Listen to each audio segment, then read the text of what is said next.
네, 안녕하세요. 안녕하십니까. 예. 어디 할 차례죠? 교재를 보시면은,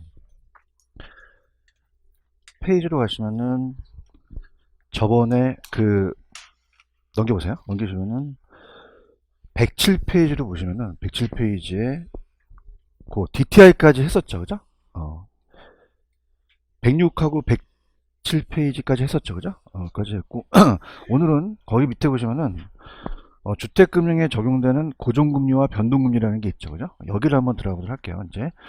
그러니까 일단 전체적인 틀을 한번 보여드릴게요. 우리가 주택금융이라는 거, 부동산 금융 들어가겠습니다. 자, 부동산 금융론이에요. 나온다면은 한 5에서 한 6문제가 출제가 됩니다. 그럼 부동산 금융이라는 거는 자금의 융통이고요. 융통이고, 부동산을 간다는 거는 신용대출이에요, 담보대출이에요. 담보죠. 그래서 우리가 보통 토지금융보다는 주택금융이 주종을 이룹니다. 주택금융. 그럼 두 가지가 있어요. 우리가 저번에 봤을 때 주택 소비금융과 개발금융이 있다고 말씀드렸죠. 그죠? 그러니까 소비금융은 주택 수요자, 우리가 이제 주택 수요자한테 빌려주는 금융이고, 수요자 금융. 그 다음에 개발업자한테 빌려주는 거는 이제 주택 공급업자, 그죠? 공급자한테 빌려주는, 이렇게 보시는 거죠. 그래서 저번에 소비금융과 개발금융은 간단하게 봤죠. 그죠? 요거 이제 보셨고요. 자, 근데 첫 번째고, 그 다음에 두 번째가 계산 문제가 저번에 LTV와 DTI 기억나시죠? 그죠? 그래서 우리가 요건 뭐냐면 최대 대출 가능 금액이에요. 대출 가능 금액. 자, 이번에 저 LTV라는 거는 요건 이제입니까? 담보 인정 비율입니까? 담보죠. 그래서 담보 인정 비율. 담보 인정 비율이기 때문에 만약에 이제 우리 나중에 계산 문제가 나오면 담보 인정 비율이기 때문에 만약에 70%다. 그럼 어떻게 돼요? 빨리 그 부동산 가격을 봐야 되죠. 그죠? 봐서, 자, 요거는 이제 론투밸류로서 융자액에다가 우리가 이제 부동산의 가치야. 부동산의 가치. 그러면 만약에 1억짜리 담보가 있으면 1억의 70%는 7천만 원까지 빌려주겠죠. 그죠? 여기까지 이제 갔었고요. 7천만 원까지 가고. 그러니까 저번 시간에 왜 DTI라는 거 아시죠? 그죠? DTI. DTI는 뭐냐면, 어, 어떻습니까? 총부채 상환 비율이에요. 그러니까 부채를 상환할 수 있는 능력이죠. 총부채 상환 비율.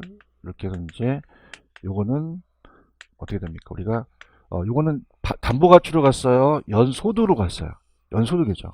연소득이 낮아야 돼요. 소득이 높아야 돼요. 높아야지만 더 대출해 주죠. 그죠? 연소득으로 가서 만약에 아까는 네가 1억짜리 집을 갖고 있으면 70%까지 대출하겠다는 거고, 자, 이건 어떻게 되냐면 만약에 1억이라면 40%다.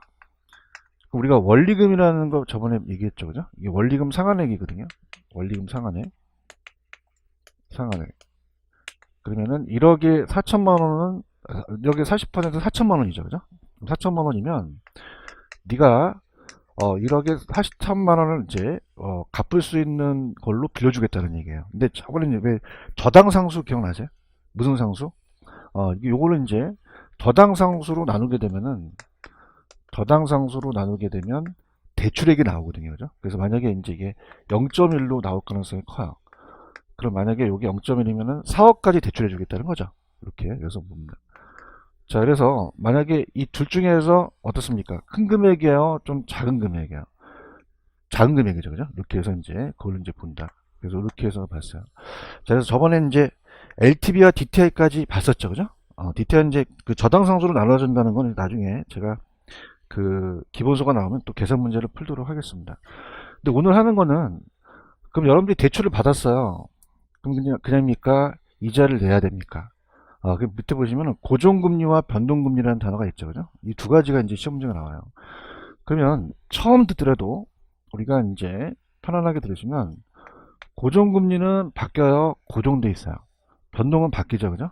이렇게 해서 고정금리와 변동금리가 이제 시험 문제 나와요. 고정금리와 변동금리. 자, 그럼 책의 순서대로 가겠는데 고정은 어떻게 돼요? 처음부터 끝까지 이자가 고정돼 있죠. 그래서 이거는 이제 명목금리라고 이제 요거 이자율이요. 그래서 거기 식을 보시면은 한 페이지 넘겨보세요. 넘기시면은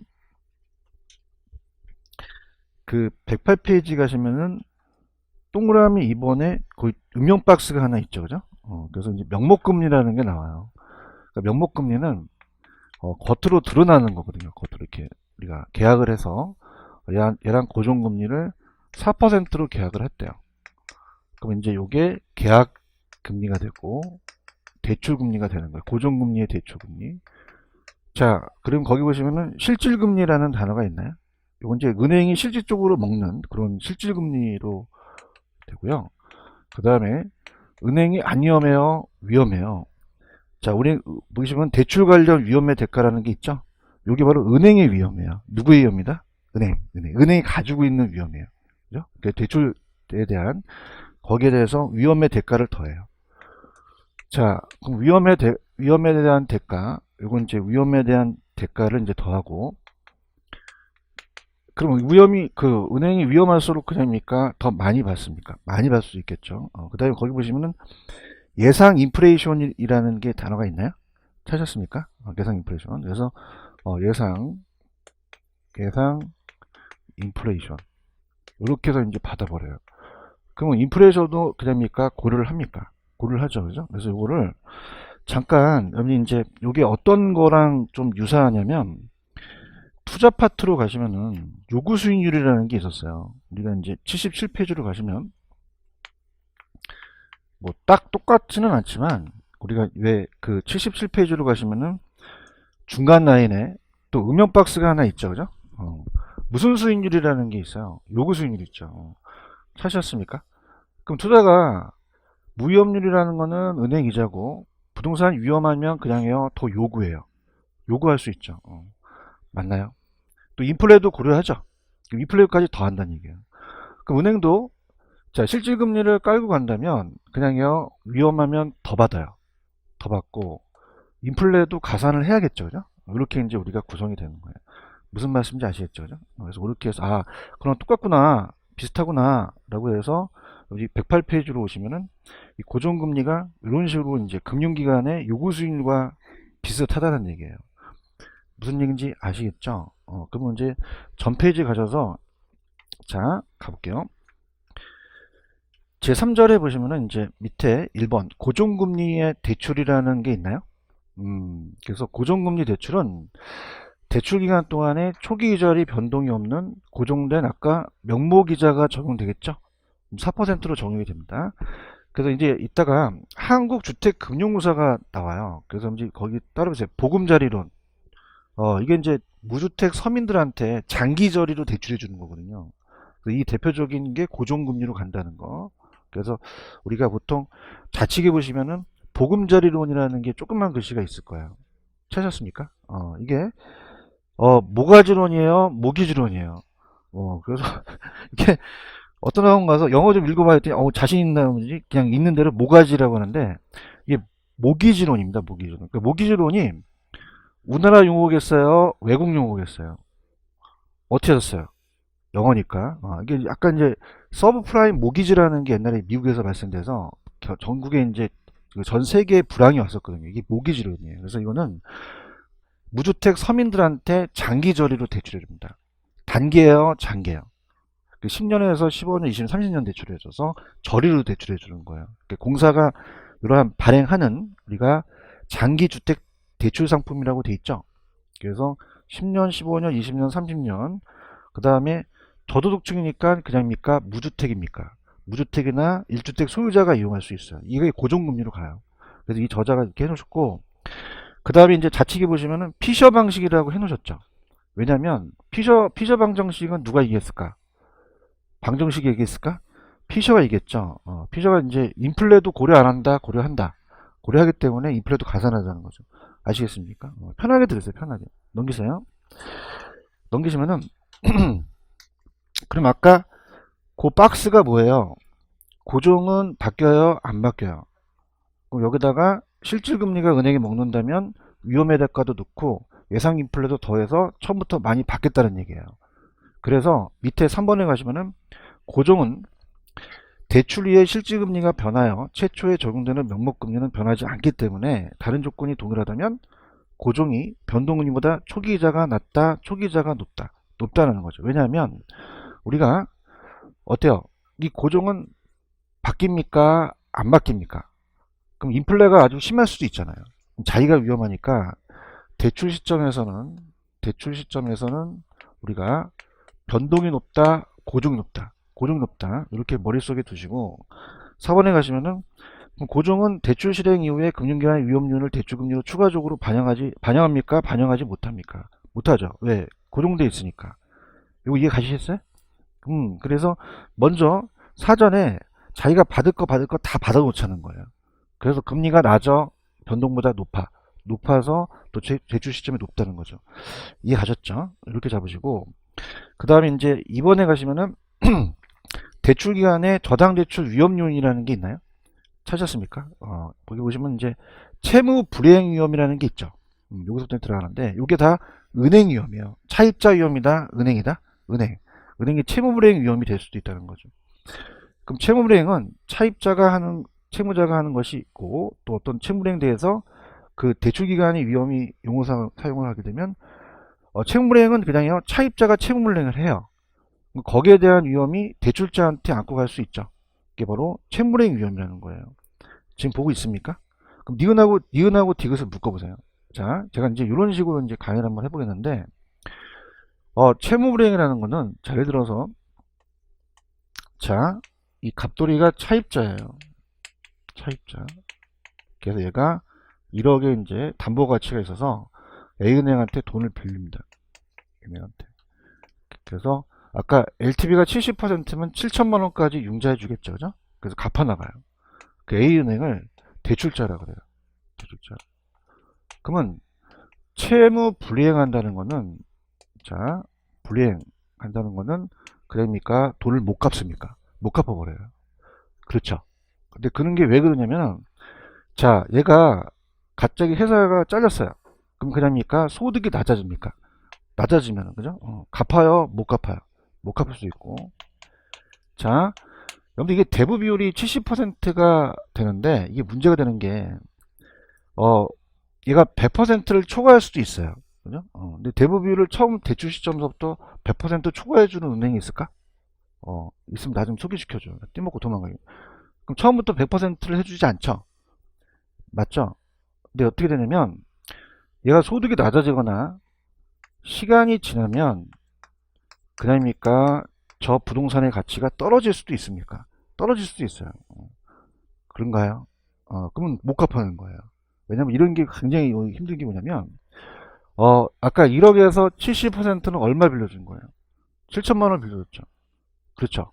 근데 그냥이야 막 집값이 떨어져 막 폭락하는 거예요. 그럼 만약에 7천만 원까지 떨어지면은 얘가 100%가 되는 거죠. 그죠?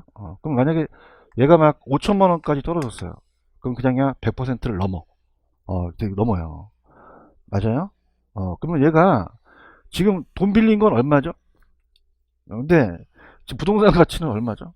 그럼 갚을까 안 갚을까? 안 갚아요. 배째라고 얘기하는 거죠. 그죠? 그럼 그냥이야 채무불이행해. 그럼 그걸 누가 갖고 간다? 은행이 갖고 가는 거죠. 아시겠습니까? 그래서 부동산 가치가 떨어지거나 소득이 낮아지면 무슨일할 가능성이 크다. 거기에 대한 위험이 대출자한테 안겨가는 거예요. 아시겠습니까? 그래서 지금 어디 하는지는 아세요? 그래서 이제 채무불이행의 기억번을 제가 얘기했고 니은번 차입자의 소득이 어떻게 된다 계속 감소하면 갚어 못 갚어 상환 능력이 부족하죠. 그래서 저당 대출 이후에 주택담보가치가 그냥이야 하락해. 그러면 배후 비율이 100%를 넘을 수도 있다는 얘기죠. 그러면 대출기간 대출한 원금을 회수한다, 회수하지 못한다. 못하죠. 그러니까 학교로는 이해 과목인데 다시 할게. 그냥이야 7천만 원을 빌렸어. 집값이 얼마까지 떨어? 5천만 원 떨어진 거야. 갚을까 안 갚을까? 나도 안 갚겠다. 아시겠어요? 그러면 원금 회수가 쉬워요, 어려워요? 어려워요. 은행이 부도날 수 있다는 거예요. 아시겠습니까? 굉장히 위험하다는 거죠. 이해 가셨어요? 그럼 디귿번에 그럼 대출기관이 이러한 채무불이행 위험을 줄이기 위해서는 대출 당시 차입자의 그냥이야 신용평가를 좀 강화시켜야 돼. 강화시켜야죠. 그래서 소득이 안정된지 이제 어떻습니까? 재직증명서 띄우라 그러고 소득증명서 갖고 오라 그러죠. 그렇죠, 그죠? 그 다음에 담보물건의 담보가치 평가와 더불어 대출 초기의 대부 비율을, 그럼 대부 비율을요, 여러분 나중에 대부 비율이 막 집값 떨어지면 올라가잖아요. 그럼 이걸 높여야 될까요? 좀 내려야 될까? 하향 조정 좀 시켜야겠죠. 융자가 가는 게 아니고 좀 줄일 필요가 있다는 얘기예요. 무슨 말씀인지 아시겠죠? 그죠? 이해하셨습니까? 그래서 이제 요건 제 관련되는 게 뭐냐면, 그러면 이게 대부 비율이 높아지면 은행은 그냥요 채무 불이행 위험이 높아지죠. 맞습니까? 그럼 요게 높아지게 되면 채무 불이행 위험이 높아지니까 금리를 좀 적게 받을까 더 많이 받을까? 많이 받아서 금리 높여진다는 얘기예요. 이해 가셨습니까? 그 다음에 거기 보시면은 동그라미 2번하고 동그라미 3번을 묶어보세요. 자, 지금 제가 이 얘기를 할 텐데, 자, 시험 문제 이제 어떻게 나왔었냐면, 아까 우리가 겉으로 드러난 게 명목이라고 했죠. 근데 은행이 실질적으로 먹는 게 실질금리예요. 그럼 그냥이야 위험할 수도 있어. 그럼 이번에 채무불이행 위험이 있죠, 그죠? 그럼 초기서부터 많으니까 우리가 대출 시점에서는 변동이 높다, 고정이 높다. 고정이 높아요. 아시겠어요? 그래서 이제 우리가 시험을 어떻게 나오는지 들어보세요. 뭐 위험할 때까지는 좀 빼고 실질금리를 보고 예상 인플레라는 게 나왔었거든요. 예상 인플레. 자, 그러면 만약에 4%가 실질적으로 지금 고정이죠. 바뀌어요? 안 바뀌어요? 안 바뀌죠. 그렇죠. 그러면서 이제 예상 인플레를 얘가 예상을 해본 거예요. 은행이 한 1% 예상한 거죠. 그럼 실질적으로 먹는 은행은 3%만 먹겠다는 얘기예요. 그죠? 그럼 우리가 이런 거예요. 명목이라는 자체는 겉으로 드러난 건데 갑돌이가 4%의 그 월급이 늘어났어요. 명목에 대한 월급이. 그럼 그렇게 했다고 좋아야 돼요? 인플레를 생각해 봐야 돼요. 그죠? 그럼 1%를 빼면 몇 퍼센트밖에 못 올라갔어요. 3%밖에 못 올라간 거죠. 맞습니까? 그래서 어려운데 이 명목금리는 그냥야 겉으로 드러나는 거야. 드러나는 거고 이거는 예상 인플레를 더한 거예요. 아시겠습니까? 그럼 어떻습니까? 이 실질금리는 어떻게 나오죠? 여기서 이걸 빼면 되겠죠. 그래서 명목금리에서 우리가 예상 인플레를 빼요. 예상 인플레를 빼거든요. 자, 그거예요. 지금 여러분들 이제 그 여성분들에게 화장을 거칠하시면 이게 명목금리, 화장을 거칠하는 게 명목이에요. 근데 이걸 그냥야 화장실 가서 지우면 이제 실질금리가 나타나는 거죠. 아시겠습니까? 그럼 지금 실질 상태에서요, 면목 상태에서요. 심각한데. 그래서 이렇게 아시겠습니까? 그럼 요거는 어떻게 나왔어요? 뭐에서 뭘 빼요? 얘에서 얘 빼면 되죠. 그래서 3%가 나온 거예요. 맞습니까? 근데 이제 이게 우리가 어떻게 되면 예상해요? 예상치 못할 수도 있어요. 못할 수도 있거든요. 그죠? 예상치 못해서 예상치 못한 1%에 대해서 얘가 1%가 됐다면 1%에 대해서 발생했대요. 자, 그러면 그냥입니까? 고정금리는 못 바꿉니까? 못 바꿔요. 그럼 대출기간이 손해볼 수밖에 없어요. 맞나요? 그럼 우리가 예상한 건 몇 퍼센트였죠? 근데 실제는 2%가 발생한 거예요. 그죠? 그러면 자, 어떻게 될까요? 고정이니까 4%를 바꿉니까? 못 바꿉니까? 못 바꿔서 대출기간이 손해를 보는 거죠. 그렇죠.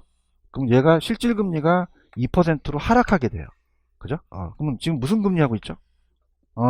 우리가 예상했던 것보다 실제가 더 커졌죠.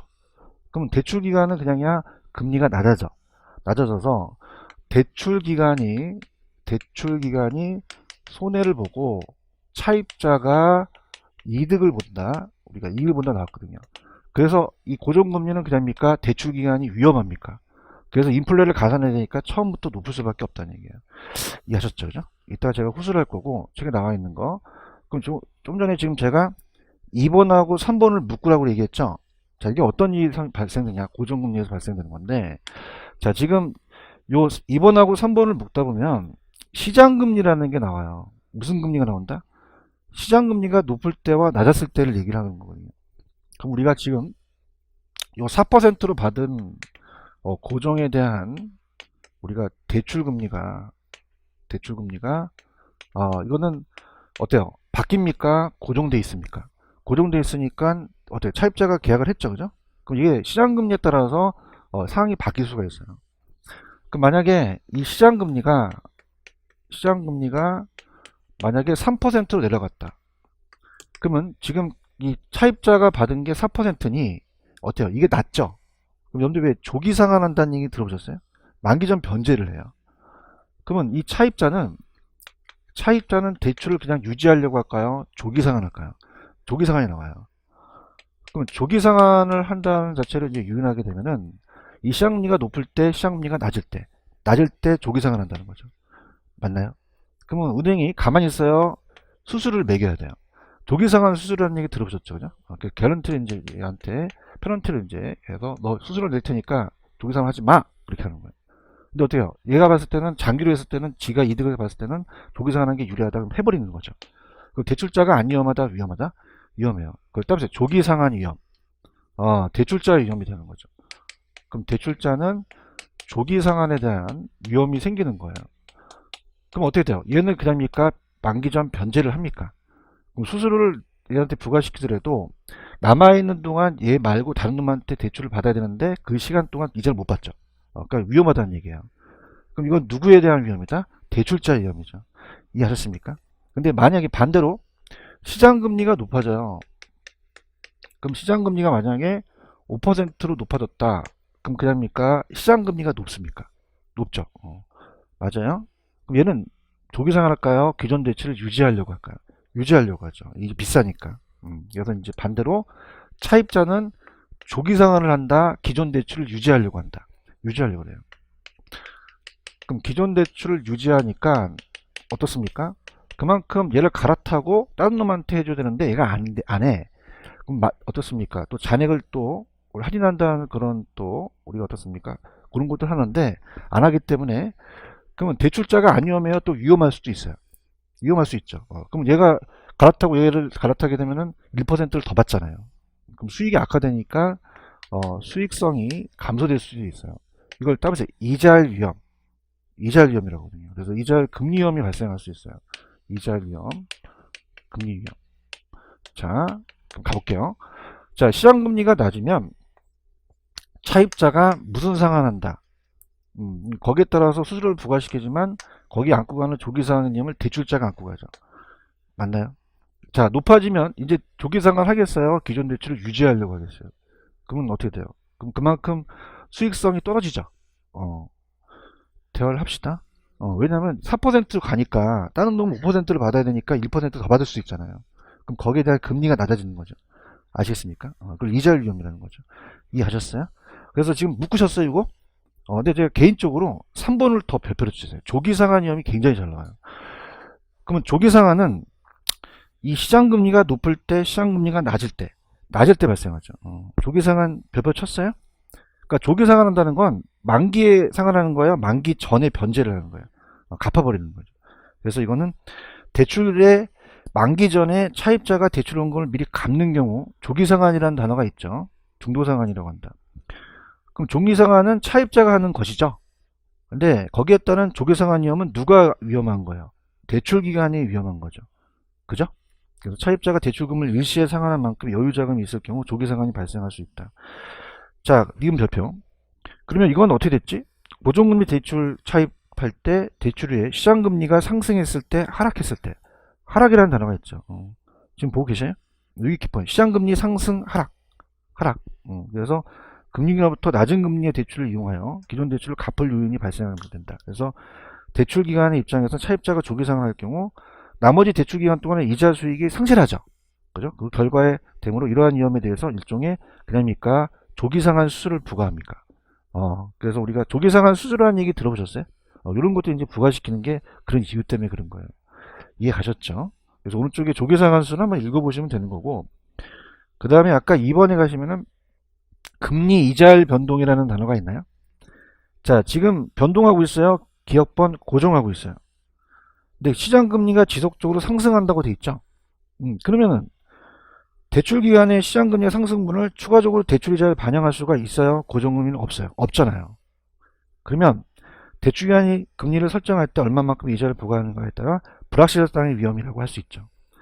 그러면 니은에 고정은 대출기관 입장에서 금리 변동이 심하게 노출되므로 대출 상품이 만기가 길수록 금리 변동 위험이 또 커지겠죠.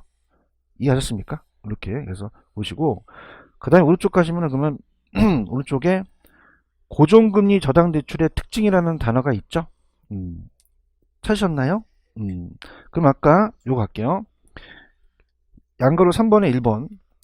자, 예상하지 못한 인플레이션이 발생했다고 돼 있죠. 그럼 기대보다 실제가 그냥입니까? 지금 더 높아졌습니까? 높아졌죠. 그럼 대출기간 실제 인플레이션만큼 추가로 대출이자에 반영한다, 반영하지 못한다. 손해죠. 그죠? 반면에 차입자는 어떻게 돼요? 최초 적용되는 이자를 추가적으로 더 부담하지 않으면 상대적으로 유리하죠? 그럼 차입자는 고정 대출을 이용하더라도 금리 변동 위험이 있다는 얘기예요. 단지 변동금리 대출을 이용하는 것보다 금리 변동 위험은 좀 적을 뿐이죠. 즉 대출 이후에 시장이자를 어떻습니까? 시장이자가 대출보다 하락하게 되면 차입자는 상대적으로 유리할까요? 좀 불리해질까요? 만약 차입자가 변동으로 차입하게 되면 상환 부담은 또 줄어들겠죠. 그래서 3번에 보시면은 고정금리 대출의 차입자와 대출기간 모두 금리 변동 위험에 노출되어 있다. 대출기간 상대적으로 금리 변동 위험이 더 큰 편이라서 차입자의 입장에서 향후 시장금리가 상승한다면 예상한다면 금리 변동 위험을 줄일 수 있는 고정이 더 유리하다고 되어 있나요? 야간 펜치라서. 자, 어디서부터 야간 펜치를 하냐면 시장금리가 상승할 걸 예상이라는 단어가 있나요? 찾았습니까?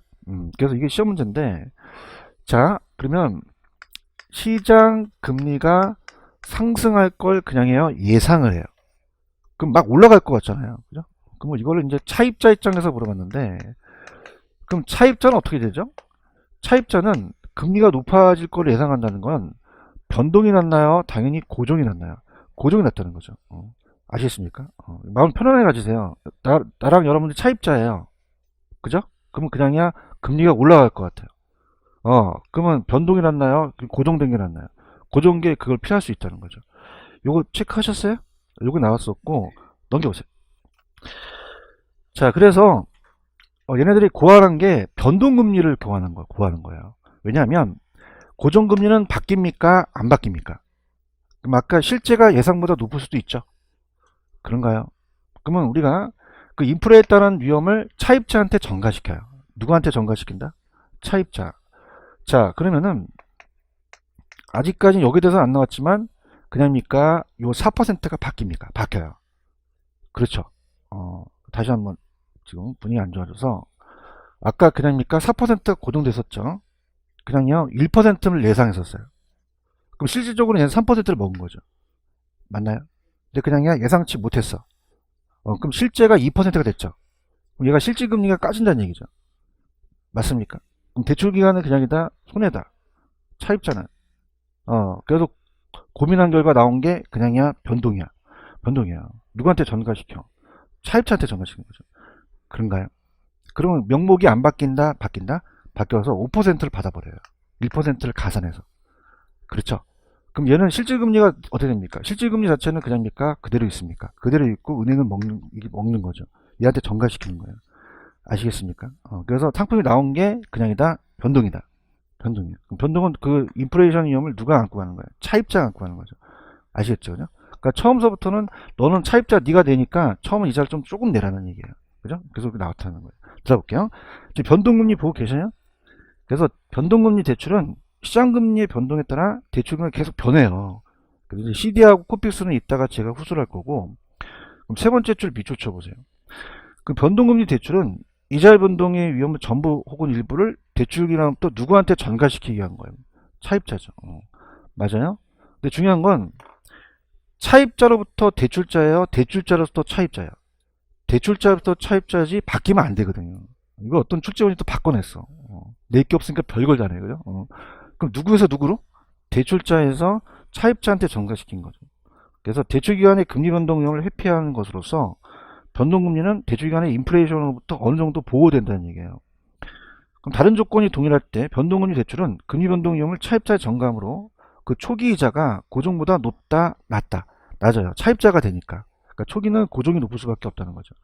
이해하셨죠? 그죠? 이렇게 정리하시고, 야, 이제 좀 어려운 게 있는데, 거의 양가로 1번에 보시면 변동에 대한 결정 요인에 변동금리에 대출금리라는 단어가 있나요? 찾았습니까? 요게 이제 조금 어려워요. 여기까지 이제 이해가 가신 것 같아요. 가셨는데, 이제 그 전문 용어가 나오거든요. 기준금리 같은 게 나오기 때문에 상당히 어려워요. 그래서 이제 거기 보시면은 대출금리라는 단어가 있나요? 대출금리. 찾으셨어요? 그러면 우리가 무슨 금리의 대출금리예요? 변동. 항상 머릿속에. 지금 고정하고 있어요? 변동하고 있어요? 고정은 버터 갔어요? 변동을 탔어요? 제발 지금 뭐 하시는지 아셔야 돼요? 무슨 금리 하고 있다? 변동.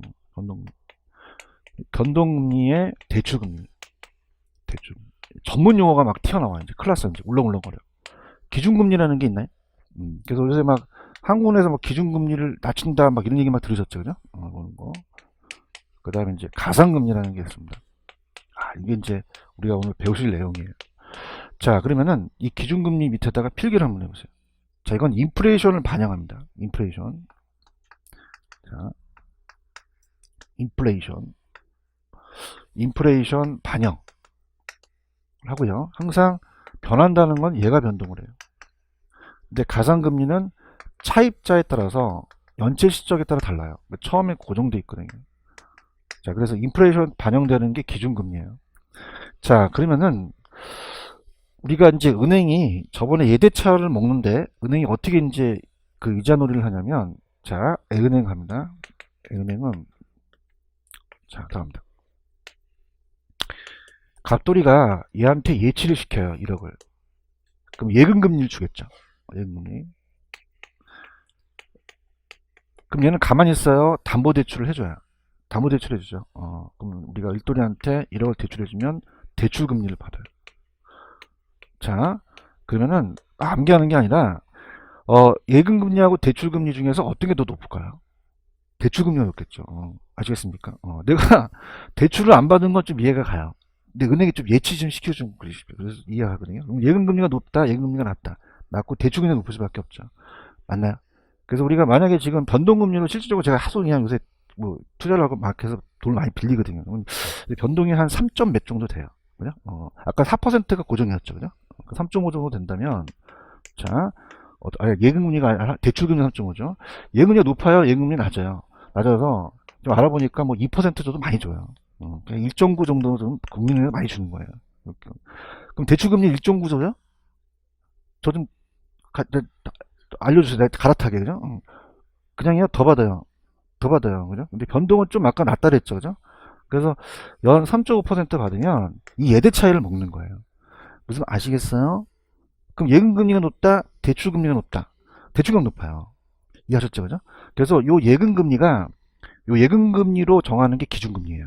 그죠? 그럼 여러분 생각해보세요. 이게 예금금리라 정한다면 예금금리가 높아야 돼요? 대출금리가 높아야 돼요? 그래서 차입자한테 가산을 시키는 거죠. 아시겠습니까? 그래서 이제 전문 용어가 맨 밑에 가시면 거기 CD라는 게 있어요. CD?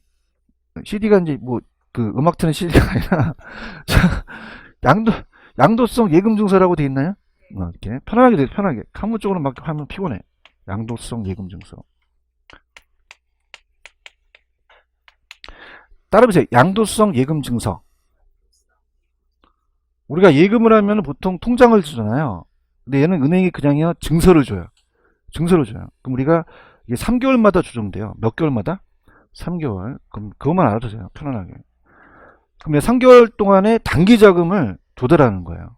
그럼 우리가 갑돌이가 그냥입니까? 얘한테 1억을 맡기죠. 그럼 예금을 한단 말이에요. 그러면 그냥요 얘는 증서를 발행해요. 그래서 만기가 있어가지고 처음에 이자를 줬다가 나중에 원금을 다 주는 거예요. 그래서 얘도 양도가 가능한데, 그럼 얘가 그냥입니까? 예금금리입니까? 예금금리가 이제 기준금리에 되는 거죠. 아시겠죠? 그래서 보시고, 자, 그 다음에 오른쪽 코픽스라고 있어요. 코픽스. 별게 다 있죠. 무슨 픽스? 코픽스. 그래서 코픽스는 자금 조달 비용 지수예요. 그럼 뭐냐면 우리가 자, 은행이 대출해 주려면 아까 그냥입니까? 예금을 끌어왔습니까? 그러게 되면 이자를 나가야 되잖아요. 그럼 자금 조달하는데 비용이 안 들어가요? 들어가요. 들어가죠. 근데 얘는 CD 상품도 일로 들어가거든요. 그죠? 그러면 얘가 그냥입니까? 이게 좀 포괄적입니까? 포괄적이에요. 그래서 좀 느려요. 그래서 아까 얘는 3개월이라고 말씀드렸죠? 얘는 6개월에서 한 1년 정도가 돼요. 이렇게. 그럼 얘네들 따보세요. 기준금리. 그럼 예금금리로 적용되는 거죠. 그럼 얘네들이 조정이 되면 대출금리도 조정이 될 수가 있다는 얘기입니다. 이해 갔나요? 근데 가산은 차입자에 따라 틀려져요. 누구에 따라 틀려진다? 차입자. 차입자 연체 실적에 따라서 고정됐기 때문에 바뀌는 거는 요거 가산이 바뀐다. 그때그때 기준이 바뀐다. 기준이 바뀌죠. 시즌은 몇 개월마다 바뀌어. 3개월. 코픽스는 6개월에서 1년. 이것만 머릿속에 두세요. 아시겠죠? 그죠? 자, 그러면은, 자, 이제 들어가 볼게요. 이제 아셨어, 이제. 그럼 110페이지 가셔서, 거기 중간에 박스 밑에 1번에 기준금리라는 단어가 있나요? 찾으셨어요? 그래서 이 지표라고 하거든. 그래서 CD는 아까 몇 개월마다 조정돼? 3개월. 양도성 예금증서의 금리가 높아지면 대출금리도 높아지겠죠. 그죠? 맞나요? 자, 갈게. 얘가 높아지면 그냥이야 대출금리도 높아진다는 거죠. 같이 따라가는 거야. 그래서 이 금리가 낮아지면 대출금리도 낮아지겠죠. 3개월마다 조정되는 거죠. 맞나요? 근데 가상금리는 마진은 그냥입니까? 차입자에 따라 다릅니까? 차입자의 직업, 신용도, 연체 실적에 따라 똑같다, 차등 적용된다. 만약에 채무불이행 가능성이 크다 본다면 가상금리를 더하는 거죠. 그럼 대출과 관련된 위험이 적거나 신용도가 높으면 우대금리를 좀 적용시킬 수 있어요. 아시겠습니까? 그러니까 대출금리를 또 인하하는 경우가 많죠. 이해하셨죠? 그죠? 그러니까 여러분들이 재테크를 잘 하시려면 신용이 좋아야 돼요. 신용 좋으세요? 나쁘세요? 저는 이제 신용이 1등급인데, 내가 돈이 많아서 그런 게 아니야. 근데 1등급 되려면 연체 실적이 없어야 돼요. 연체하면 됩니까? 안 됩니까? 절대 안 됩니다. 이거는 재테크의 아주 기본이에요. 등급이 높아야 대출을 받을 수 있고, 재테크를 할 수 있다는 얘기예요. 등급을 높이세요. 그래서 이 등급이 중요한 게 뭐냐면 요새, 아까 LTV와 DTI라는 거 아시죠? 이게 지금 뭐냐면 얘네들이 이게 은행끼리 연결이 돼요. 그죠? 연결이 돼서, DSR 같은 거 나중에 배울 텐데 총부채에 대한 상환 비율이거든요. 그럼 이 정보 조회를 하게 되면은 그냥요 대출 받은 게 다 떠요. 다 뜨게 됩니다. 그래서 이런 것들이 이제 얘네들이 DTI 볼 때 그런 것들 본다는 거죠. 무슨 말씀인지 아시죠, 그죠? 이제 뭐 하다 그랬지? 신용등급 하다 그랬죠? 그럼 신용등급이 굉장히 낮으면 그냥입니까? 더 가산을 합니까? 가산을 해버려요. 맞아요? 근데 VIP 고객이다? 그럼 그냥이야 빼주기도 해. 빼주기도 하지. 은행 가면 알아요. 그죠? 그 다음에 그냥이야 카드 만들라 그래. 카드 만들라 그러죠. 그래서 막 이런 걸로 이제 빼주기도 한다는 얘기죠. 이해하셨죠? 그럼 이렇게 받고, 그 다음에 이제 밑에 가시면은 CD는 아까 3개월이었죠. 그죠? 여기 변동이에요. 대부분 이제 원금 만기 시상한을 채택해서 그냥 만기로 시상한 다음에 이제 변동금리로 대출했는데 이 금리 변동 위험이 또 많이 노출되기도 하죠. 대출 원금을 대출기간 만기에 일시 상환해야 되기 때문에 뭐 금융감독기관과 금융기관의 관리가 소홀해지거나 차입사의 상환 능력이 낮아져서 이 대출이 또 부실할 가능성이 높아진다는 거죠. 자, 그래서 이제 보는데 저는 개인적으로 많이 대출 받아서 요즘 코픽스를 많이 사용해요. 무슨 많이 사용한다? 코픽스는 아까 몇 개월이었어요? 6개월에서 1년 정도죠. 이 코픽스를 많이 선호해요. 요즘. 그래서 코픽스는 가볼게요. 오른쪽 코픽스 있어요? 코픽스는 이 코픽스 안에 CD가 들어가요. 그럼 그냥입니까? 굉장히 다양합니까?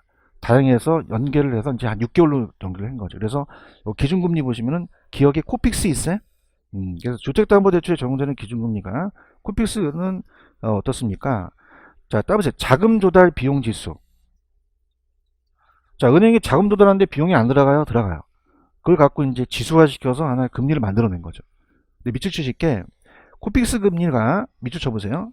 따보세요. 정기예금이라는 단어가 있나요? 정기 적금, 상호부금, 주택부금, 따보세요. 양도성 예금증서.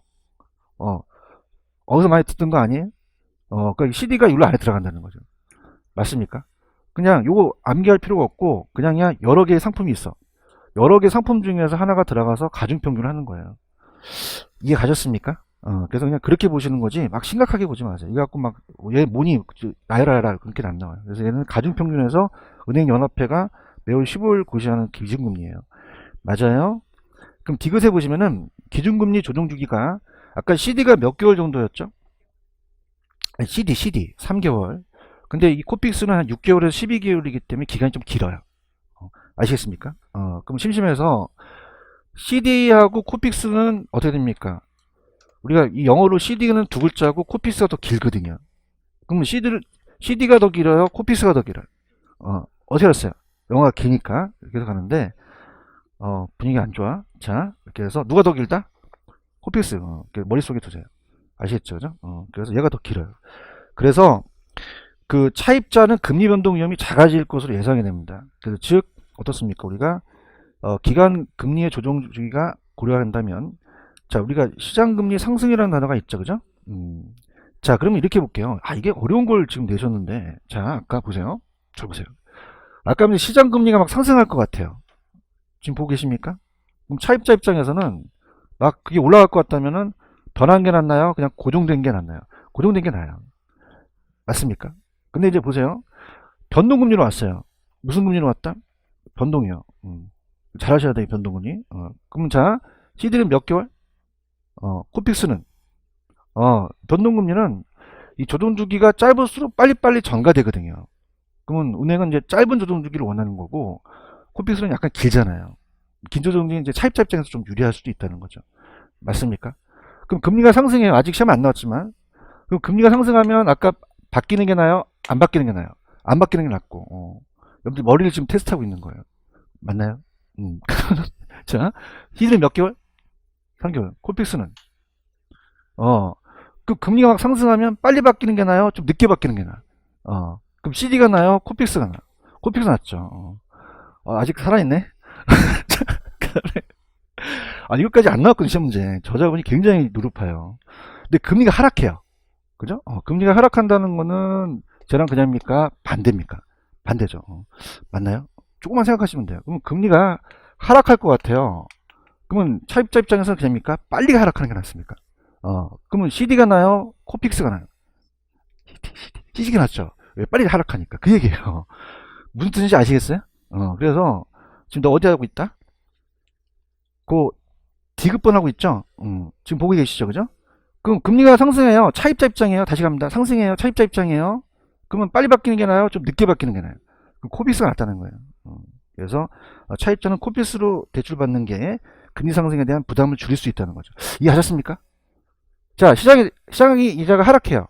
그러면은 어떻게 돼요? 늦게 바뀌는 게 나아? 빨리 바뀌는 게 나아? 그럼 CD가 낫다는 거죠. 이해하셨죠? 그죠? 그럼 이해만 하시는 거지 아직 기출은 안 나왔어요. 이렇게 보시면 됩니다. 이해 가셨어요? 그러면 이제 변동금리의 특징으로 가볼게요. 대출 기간은 금리 변동 위험을 회피하기 위해서 변동금리 대출을 판매한다는 건 아시겠죠? 변동금리 대출은 대출 기간의 인플레이션 위험으로부터 어느 정도 보호가 되는 거죠.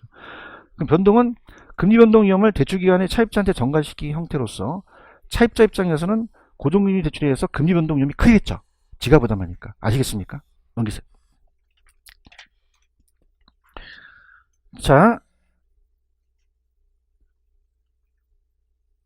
들어갑니다. 3번하고 5번을 묶으시고 일단 제가 4번을 먼저 얘기를 해볼게요.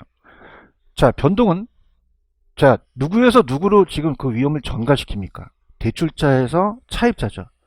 맞습니까? 그러면 어떻게 돼요? 늦게 전가시키나요? 빨리빨리. 조금가 좀 짧을수록 빨리 전가시키겠죠. 지금 4번 보고 있어요? 그래서 은행은 조정주기가 길수록 짧을수록 3개월 아니라 1개월의 금리 변동 위험을 대출 기간에 차입자 빨리 전가시킬 수 있다는 거죠. 그래서 다른 조건이 일정할 경우 기준금리 조정주기가 짧은 상품보다 긴 상품을 이용하는 것이 차입자의 금리 변동 위험을 좀 줄일 수 있다는 얘기예요. 그래서 기준금리 조정주기가 길수록 대출기관 입장에서는 금리 변동 위험이 더 커지겠죠. 최초 적용되는 대출금리가 높겠죠. 아시겠죠? 근데 이제 3번보다는 제가 5번의 발표를 먼저 쳐보세요. 자, 요게 이제 기출인데 들어갑니다. 자, 그러면 여러분들 변동은 안 바뀌어요? 변동은 바뀌어요. 그럼 그것이 차입자한테 안고 가잖아요. 그럼 차입자가 그냥이다 채무불이행할 수도 있다. 채무불이행 위험이 더 커진다는 얘기예요. 그런가요? 그러면 채무 불이행에 대한 위험에 대해서 우리가 채무불이행에 대한 것을 안고 가기 때문에 자, 어떻습니까? 이 차입자를 보호해 줘야 돼요. 맞나요? 그럼 왜 분양가 상한제라고 아세요? 상한제. 상한제는 저소득층을 위한 거예요. 그죠? 그럼 이걸 최고가격 적어놓고 밑으로 못 내리는 거예요? 못 올리는 거예요? 못 올리게 하는 거죠. 아시겠죠? 그래서 금리 상한선을 설정한다 그래요. 그러면 금리 상한선을 설정한다는 거는 이건 그냥입니까? 못 올리게 하는 겁니까? 그럼 대출자를 위한 거예요? 차입자를 위한 거예요? 이렇게 5번이 기출이 나왔었거든요. 5번 보고 계셔요? 그래서 우리가 향후 시장금리가 하락할 것이라 예상되는 차입자는 변동금리 상품을 이용하는 것이 유리하겠죠. 그런가요? 그러니까 금리가 올라갈 걸 예상한다면 변동보단 고정이 낫죠. 우리 거꾸로 하고 있어요. 근데 그냥 하락할 걸 예상해. 빨리빨리 바뀌어야 되는 거잖아요. 그렇죠? 그러나 대출 이후에 시장금리가 상승하면 차입자의 금리 변동 위험이 커질 문제가 발생해요. 그러면 금리 상승기에 차입자를 보호하기 위해서 대출금리 그냥입니까? 상한을 설정합니까? 그래서 금리 상한이라는 선이 우리 시험에 나왔거든요. 그럼 상한이라는 거는 밑으로 내리지 못하게 해요? 올리지 못하게 해요? 그럼 대출자를 위한 거예요? 차입자를 위한 거예요? 그래서 차입자라는 단어가 나와요. 차입자 있어요? 동그라미 땡이야. 그럼 이건 금리 하락에 따른 위험, 금리 상승에 따른 위험, 상승에 따른 위험 정도 보여줄 수 있다는 거죠. 오케이? 근데 3번이 아직 예상 문제예요. 저자분이 굉장히 노력하시는데 3번 있어요? 3번 어떤 거냐면 만약에 금리가 하락을 해요. 그러면 그냥입니까? 은행이 위험합니까? 위험할 수 있잖아요. 맞아요? 그럼 은행이 망하면 기업도 망하죠? 그럼 그냥입니까? 은행을 좀 보호해줘야 됩니까? 그래서 금리 하한선이라는 게 나와요. 무슨 선? 그럼 이건 그냥이야 못 내리게 하는 거야. 못 내리게 하는 거예요. 지금 3번을 보고 계셔요? 그래서 변동금리 대출은 금리 변동 위험을 차입자에서 전가하였고 대출기관의 입장에서 금리 위험 등이 완전히 제거된 건 아니라는 얘기죠. 그러니까 대출 위에 그냥입니까? 시장리가 하락합니까? 하락하죠. 얘기해보세요. 그럼 은행이 위험할 수 있잖아요. 그죠? 그럼 변동위험 상품에서 대출기관 수익성이 악화되다 보니까 이러한 문제를 위해서 대출 기간은 금리 상한, 하한이라는 거죠. 맞아요? 이건 그냥이야 못 내리게 하는 거야. 못 내리게 하니까 이 대출 기간에 대한 보호라는 얘기죠. 아시겠죠? 이렇게 보시면. 그 다음에 맨 밑에 가시면 거기 조그만 플러스에다 동그라미 친 거 있죠? 그 별표 치세요. 기출입니다. 기출이란 적으세요. 자, 아까 명목은 바뀌어요? 안 바뀌어? 명목은 드러나는 거죠. 그 이자가 동일하더라도 이자 계산이 짧을수록 유효이자는 높아진다는 단어가 있어요. 그러니까 예를 들어서 1년 만기 대출인데 4회 나누어서 이자를 받는 것이 한 번 이자를 받는 것보다 유리하다라는 단어가 있나요? 그러니까 우리가 한번 얘기해 볼게요. 만약에 1억을 대출 받았어요. 연 12%. 자, 그러면은 자 갑니다. 그러면 이제 1년을 한 번 딱 받게 되면은 1200만 원을 은행이 받거든요. 근데 한 번 받는 게 낫대요? 4번으로 나눠서 받는 게 낫대요? 나눠서 받는 게 낫다는 거예요. 맞나요? 우리가 3%씩 나눠서 받는 게 낫다는 얘기가 뭐냐면 자 나중에 한꺼번에 받아요? 이렇게 분할을 해서 받아요. 그러면 300만원씩 300만원씩 4번 받을 수 있잖아. 맞나? 300만원을 받아갖고 가만히 있어. 이걸 또 돌려. 거기 또 이자가 발생할 수 있잖아요. 그런가요? 그래서 우리가 그 기간 동안에 받은 이자에 또 그냥입니까? 이자를 발생시킵니까? 발생시킬 수 있으니까 한 번 받는 게 낫다, 4번 나눠서 받는 게 낫다. 나눠서 받는 게 나아요. 요거 기출이라고 해놓으셨어요? 요거 굉장히 중요합니다. 되셨나요? 그래서 이제 정리를 한번 해볼게요. 그래서 이제 나왔던 것도 다 정리한다면 고종은 바뀌어요? 안 바뀌어요? 명목이 안 바뀌죠? 그런가요? 그러면 시험 문제 고정금리 상태에서 우리가 예상한 인플레보다 실제 인플레가 높아졌대요. 그죠? 그럼 그냥입니까? 대출 기간이 손해입니까? 차입자가 이익이 되겠죠. 아까 시장금리가 높았을 때 위험이었어요. 맞나요? 그래서 대출 시점에는 변동이 높다, 고정이 높다. 대출 시점이 높다는 거죠. 아까 조기상한이라는 거 기억나시죠? 조기상한은 얘가 받은 이자보다 시장이자가 낮았을 때 나타나는 거거든요. 이해하셨죠? 그죠? 그러면 변동으로 가자. 누구한테 그걸 전가시키는 거야? 차입자, 인플레에 대한 걸 전가시키는 거지. 맞나요? 그럼 우리가 요 변동의 대출금리는 기준금리에다가 무슨 금리를 더한다? 가산이 바뀌어요. 맞습니까? CD나 얘네들 코픽스는 가산이에요? 기준이에요? 기준이죠. 아까 CD는 두 글자, 얘는 코픽스니까 얘가 더 길죠? 그러면 얘네들은 다 무슨 금리다? 기준이에요. 다 인플레이션에 반영하는 거죠. 맞나요? 그럼 얘가 높아지면 대출금리도 높아지는 거죠. 가산금리는 인플레입니까? 차입자에 따라 달라집니까? 고정됐기 때문에 가산이 바뀌는 게 아니라 인플레에 따라서 이 기준금리가 바뀐다는 거예요. 아시겠습니까? 그럼 아까 시장금리가 막 올라갈 것 같아요. 그럼 차입자는 바뀌는 게 나아요? 안 바뀌는 게 나아요? 고정이 낫다는 거죠. 맞나요? 근데 아직 시험에 안 나왔지만 금리가 하락할 것 같아요. 그럼 변동이 낫다는 거죠. 이해하셨죠? 그 다음에 이제 우리가 아까 요 코픽스하고 CD라는 거 들어보셨죠? 그럼 차입자 입장에서 금리가 막 올라갈 것 같아요. 그죠? 다시 갑니다. 이제 여러분들이 테스트하는 거야, 머리를. 금리가 어떻게 돼? 올라가죠. 차입자 입장에서는 바뀌는 게 나아? 좀 늦게 바뀌는 게 나아? 오케이. 그럼 CD가 나, 코픽스가 나. 코픽스가 낫다는 거예요. 맞나요? 근데 금리 하락은 떨어지죠. 그러면 차입자는 빨빨 떨어지는 게 좋잖아요. 그럼 긴 게 나, 짧은 게 나. 그 얘기하는 거예요. 아시겠습니까? 그럼 우리가 아까 변동은 차입자가 채무행하니까 위험하잖아요. 그럼 그냥요, 차입자를 보호해야 돼요. 그래서 하한, 상한. 상한 설정해서 그걸 못 올리게 하는 거죠. 그렇죠? 근데 대출자도 이게 망하면 기업들이 다 망하죠? 그럼 대출자를 보호하려니까 상한, 하한. 하한을 적용해서 그 밑으로 못 내리게 하는 거예요. 아시겠죠?